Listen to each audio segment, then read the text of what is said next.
কিরে তোরা সব কই কাভার দিস না? আরে ভাই আবার মেরা ফেলছে। কি হইছে?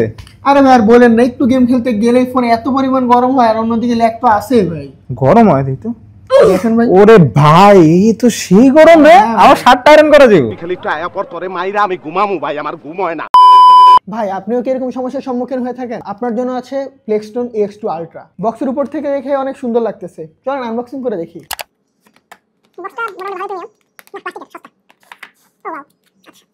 প্রথমে আমরা রেডিয়েটরটা পেয়ে যাব। ছবিতে যতটা প্রিমিয়াম লাগছিল এখন তার চেয়েও বেশি লাগছে। দেখি আর কি কি আছে। ইউজার ম্যানুয়াল, একটা কেবল C2C, একটা C2C কেবল, মোটামুটি কোয়ালিটি ভালো মনে হচ্ছে, মোটামুটি ভালো, টেকসই ভাষা যায়, ডিউরেবল হবে।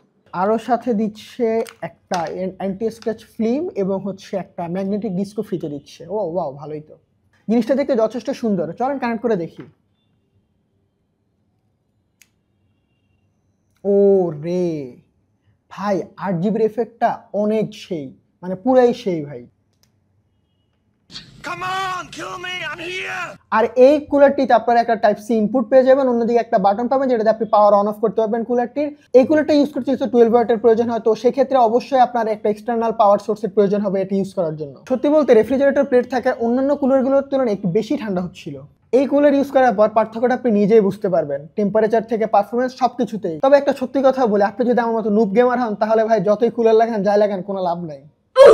আর এমন সেই সব গ্যাজেট অর্ডার করতে চাইলে ভিজিট করতে পারেন সেইটেক.com.bd অথবা চাইলে আমাদের ফেসবুক পেজেও নক করতে পারেন।